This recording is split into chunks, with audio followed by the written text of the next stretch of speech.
तो चलिए दोस्तों, आज के वीडियो की शुरुआत करते हैं।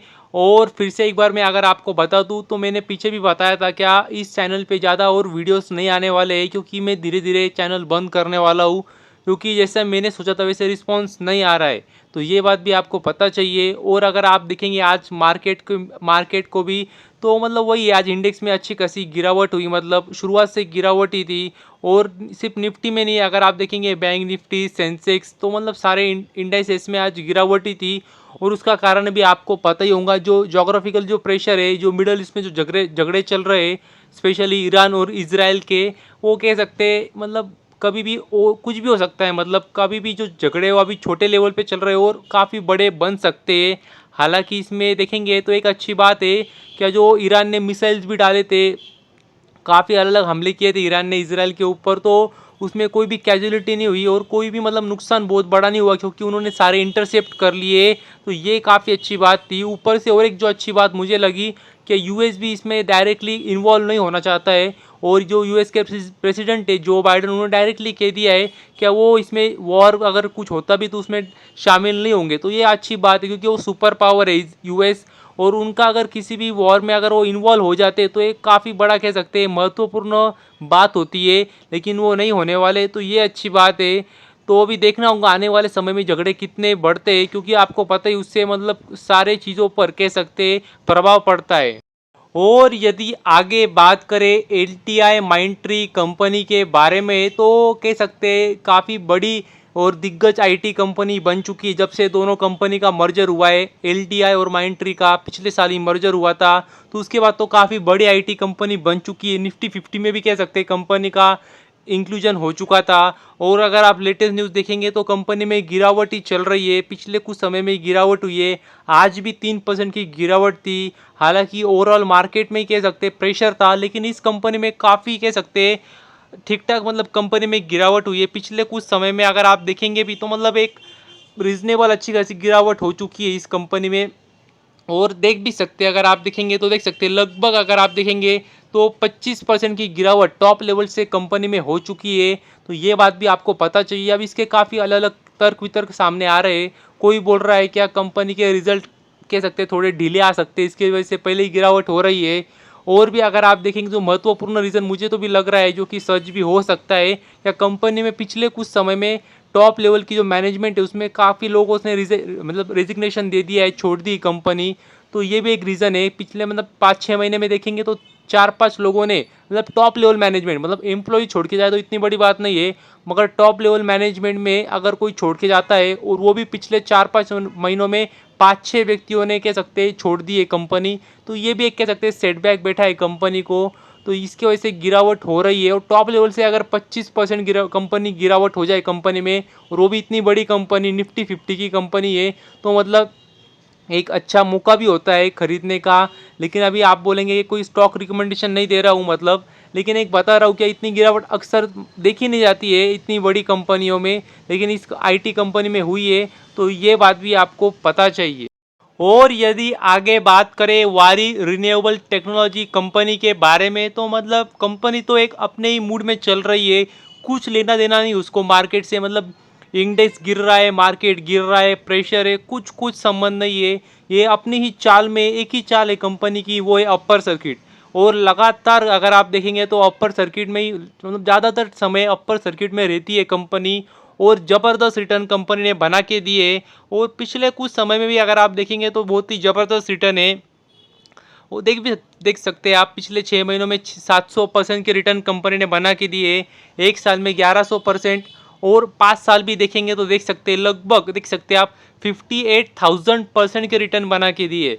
मतलब वही मैं बोलता हूँ क्या, मतलब सही कंपनी को जब छोटी रहती तब पकड़ लीजिए, तो फिर आपका जो पैसा बनने वाला है वो भी बहुत ही ज़बरदस्त रहेगा। मतलब किसी ने 5 साल पहले भी अगर 1,000 रुपये भी निवेश कर दिए होते तो आज उसके लाखों में होती आज उनकी कीमत। मतलब सच बोल रहा हूँ, कैलकुलेशन कर लेना आप लगे तो एक बार।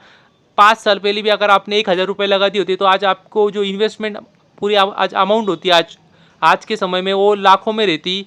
तो ये मतलब ताकत होती है इन्वेस्टिंग की, अगर आप जब छोटी कंपनी को पकड़ते हो सही समय पे। और सबसे महत्वपूर्ण बात का, छोटी अमाउंट से भी आप बड़ा वेल्थ क्रिएट कर सकते हो, यही मैं आपको समझाना चाहता हूँ। और इस कंपनी ने वो करके दिखाया है। 5 साल जाने दीजिए, ऑल टाइम चार्ट देख लेना, 76,000% के रिटर्न बना के दिए। तो मैं अभी क्या बोलूँ मैं, तो बस वही कहना है कि अच्छी कंपनी को पकड़ लीजिए। अभी गिरावट भी हो सकती है इस कंपनी में, ज़रूरी नहीं, क्योंकि काफ़ी ज़्यादा भाग चुकी है कंपनी। और अगर आपको पता ही होगा तो कंपनी ने स्टॉक स्प्लिट भी दिया था पिछले कुछ समय पहले। इसके लिए कंपनी की वैल्यू अभी 2000 के आसपास है, वरना आज 10,000 के ऊपर शेयर प्राइस रहती एक शेयर की। तो ये बात भी आपको पता चाहिए।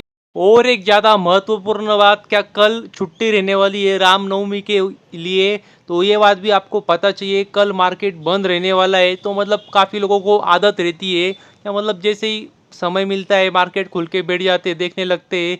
या कोई कोई तो मतलब सुबह 9:15 ही खोल के बैठ जाते हैं, मतलब तो आदत रहती है। और पता नहीं रहता है क्या आज बंद है चालू है। तो इसके लिए बता दूं, क्या कल छुट्टी रहेंगी, मार्केट कल बंद रहेगा, तो ये बात भी आपको पता चाहिए। तो अभी परसों के दिन ही मार्केट ओपन होने वाला है, तो ये बात भी आपको पता चाहिए। और यदि अगर आप देखेंगे भारतीय एयरटेल कंपनी के बारे में, तो देख सकते हैं कंपनी वही काम कर रही है, जगह जगह के जाके कंपनी अपना नेटवर्क स्ट्रॉन्ग कर रही है। और देख सकते हैं अभी नांदेड़ डिस्ट्रिक्ट में कंपनी ने वही कहा कि नेटवर्क फुटप्रिंट बढ़ाने वाले, नेटवर्क स्ट्रॉन्ग करने वाले, कनेक्टिविटी अच्छी करने वाले। तो ये काफ़ी ज़बरदस्त बात है, बेहतरीन बात है। और इतना ही नहीं, देख सकते हैं कंपनी पलक्कड़ डिस्ट्रिक्ट में भी वही काम करने वाली है। उसी के साथ अगर आप देखेंगे तो देख सकते हैं पूर्वा, जी हाँ दोस्तों, पूर्वा और पश्चिम मेदिनीपुर डिस्ट्रिक्ट में भी कंपनी ने यही ठाना है, क्या वही है, नेटवर्क स्ट्रॉन्ग करने वाले, फैसिलिटी अच्छी देने वाले, ताकि मतलब वही है कंपनी का, वही कंपनी कह रही है कि जो कंज्यूमर्स है, उनके जो कस्टमर्स है, वो कहीं जाए ना, क्योंकि तुरंत कस्टमर स्विच हो जाते हैं अगर उनको मतलब अच्छी कनेक्टिविटी ना दी जाए। तो इसी वजह से कंपनी अपनी कनेक्टिविटी अच्छी करना चाह रही है, और वही कंपनी कर रही है। देख सकते हैं शाहजहाँपुर में भी कंपनी वही कर रही है। तो एक काफ़ी बेहतरीन बात है, और इसी वजह से कंपनी एग्जीक्यूशन अच्छा कर रही है, ये आपको ध्यान में आ जाना चाहिए। क्योंकि कंपनी की शेयर प्राइस भी अगर आप देखेंगे तो ऊपर ही ऊपर चल रही है। तो ये दिखा रहा है, इंडिकेशन दे रहा है कि कंपनी के रिजल्ट भी अच्छे आ सकते हैं। और कंपनी मतलब जो कह सकते हैं एग्जीक्यूशन कर रही है अपने कामों का, वो अच्छे तरीके से कर रही है। और भी यदि अगर आप देखेंगे तो देख सकते हैं भारती एयरटेल ने 3 मिलियन 5G कस्टमर्स मुंबई में सिर्फ पूरे कर दिए। तो ये भी काफ़ी बेहतरीन बात है, ज़बरदस्त बात है। 3 मिलियन कस्टमर्स होना मुंबई में ये बड़ी बात नहीं है, मगर 3 मिलियन 5G कस्टमर्स होना ये काफ़ी ज़बरदस्त बात है, बेहतरीन बात है। तो इस बात का भी आपको अंदाज़ा चाहिए। और यदि आगे बात करें हैप्पी फॉरगिंग्स लिमिटेड कंपनी के बारे में, तो कंपनी को ज़्यादा समय हुआ नहीं है मार्केट में आके। और कंपनी का नाम देख के आप समझ गए होंगे कंपनी किस सेगमेंट में काम करती है। और नहीं समझे होंगे तो कंपनी को देख लेना ऑर्डर किस में मिली, तो उससे भी आपको अंदाज़ा आ जाएगा। तो कंपनी को ऑर्डर मिली, देख सकते हैं आप, supply of brake flanges for the passenger vehicles. तो जी हाँ दोस्तों, ऑटो एंसिलरी सेक्टर में कंपनी काम करती है, ये बात भी आपको पता चाहिए। और अगर आप देखेंगे तो जो कंपनी को ऑर्डर मिली है, वो देख सकते हैं, अगर आप देखेंगे तो जो कॉन्ट्रैक्ट कंपनी ने साइन किया है वो लॉन्ग टर्म पीरियड का कॉन्ट्रैक्ट है। मतलब ऐसा नहीं कि तुरंत 6 महीने 8 महीने में कंपनी काम करके निकल जाएंगी, पैसा ले लेंगी, तो वैसा नहीं है। कंपनी को एक लॉन्ग टर्म पीरियड का कॉन्ट्रैक्ट मिला है, तो ये बात भी आपको पता चाहिए। और देख सकते हैं जो कॉन्ट्रैक्ट डेट है, देख सकते हैं फाइनेंशियल ईयर 26 के एंड में या फिर फाइनेंशियल ईयर 27 के स्टार्टिंग में चालू होगा। और देख सकते हैं फाइनेंशियल ईयर 2034 तक वो रहेगा। तो ये बात भी आपको पता चाहिए। लगभग 500 करोड़ की ऑर्डर मिली है, और हर साल 60 to 70 करोड़ रुपए मिलने वाले कंपनी को, तो ये बात भी आपको पता चाहिए। तो बस अभी के लिए इतना ही। Thank you very much. और भी ऐसे ही वीडियोस देखते रहिए।